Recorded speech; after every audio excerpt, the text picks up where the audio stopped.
Geography lesson. Now, if Warren would bring up the map of 1906, and we'll get a look at just what this situation was at this particular time. I need to get my orientation as well.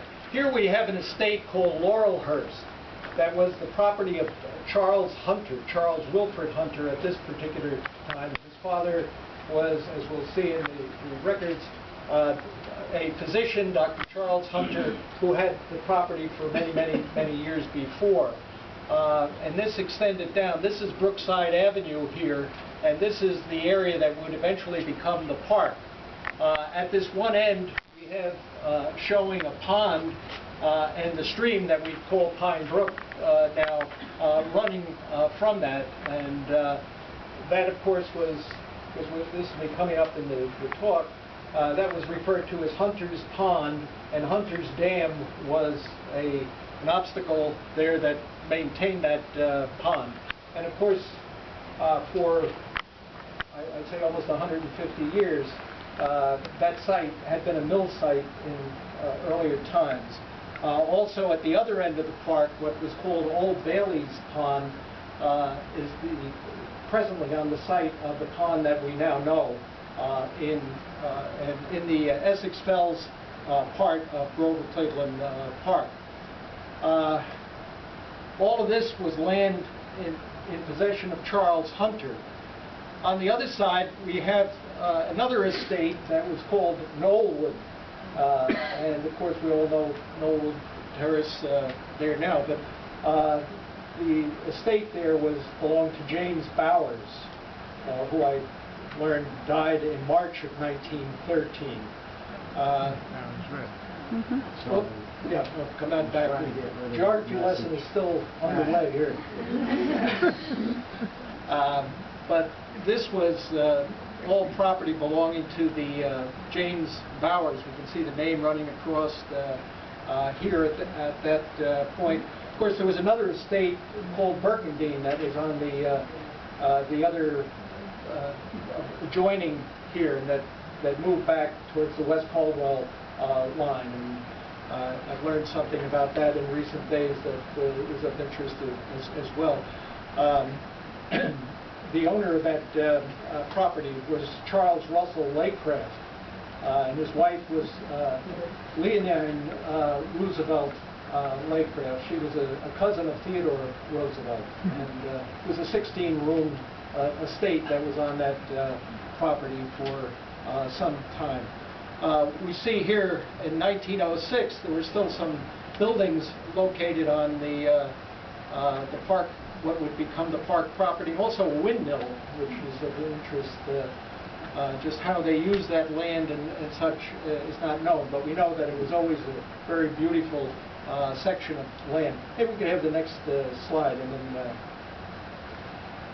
these are just two drawings from Lockwood's book on the Puritan heritage, which is one of our references there. Many of you will know of that as important source for Caldwell history. But this shows shinning, as they called it, but ice skating on Hunter's Pond at some early date prior to 1910. I understand that the pond was drained in 1910 at that point.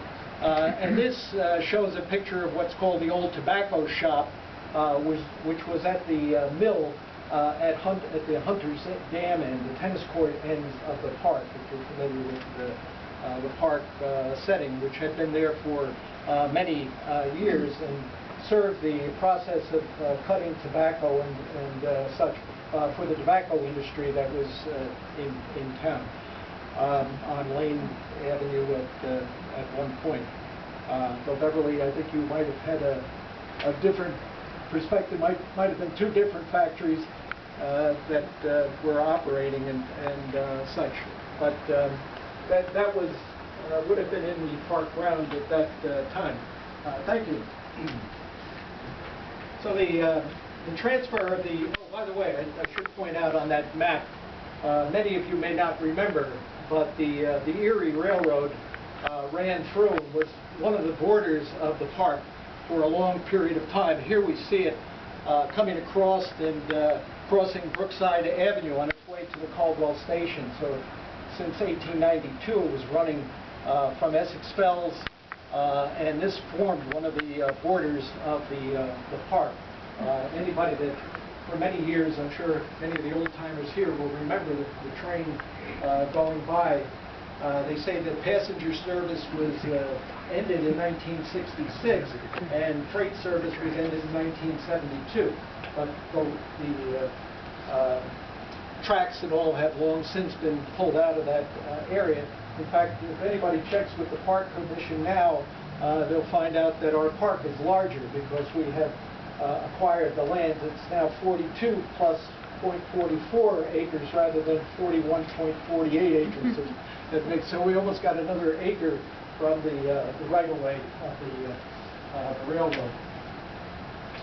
Okay, we were getting to the point where we're Hunter's Dam at Westville Avenue to Runnymede Road, and then from Brookside Avenue to the Erie Tracks. So that was what the acreage was looking like back in 1913, and what was going to be acquired. The desired extension along a narrow stretch of Westville Avenue to join the Borough Green and the Presbyterian Church lawn at Roseland and Bloomfield Avenue was not to be. This was a painful outcome for the citizens of Caldwell. They anticipated an attractive center gateway to a township that was developing very rapidly at that time. They would persist to achieve that goal for years to come. But as you might expect, the hope of the townsfolk was that that narrow stretch of land that runs up Westville Avenue to the point where the Valley Bank is now, that would become the entrance to the park. And it would join with the Borough Green and with the Presbyterian Church, and would be a very beautiful entrance to the park. And we would make the park available also to people living on the other side of Penham, which would make it more desirable and such. I'm stressing that point because that becomes an issue of contention early on, and we'll see as we go along. Now, I've tried to break up this history into 6 different sections, and I'm going to take the highlights of those sections. The first one really looks at the circumstances of the time, of the context in which the park was developed. I guess this requires a little explanation as well. This would have been the bridge at the pond end today, where we have our beautiful dam and the overflow and the flow into the Pine Brook as it moves into Essex Fells. It is in Essex Fells there. This is at a very early stage. You can see that it's much lower than the dam would have been. We're curious about that ourselves. And this is a structure over what was called Mill Road back then, because it had always been a mill area. But it's very different. This is a little walking bridge that went... Is that looking into the park then? Yes. Yeah. This is looking from Essex Fells, looking back into to the park towards the... we can see from some of the old Sanborn maps, the insurance maps of this period, there are times when the pond is not shown, but we have the stream kind of running right into that area. And that was a concern for the park developers, for the Olmsted brothers, when they got together, because they wanted to have skating. But if you had the stream running through it, you had problems. It was going to be dangerous and such. So we see that they solved it with their engineers. They found a way to be around that. But on the old maps, the Pine Brook runs right into that area rather than around it.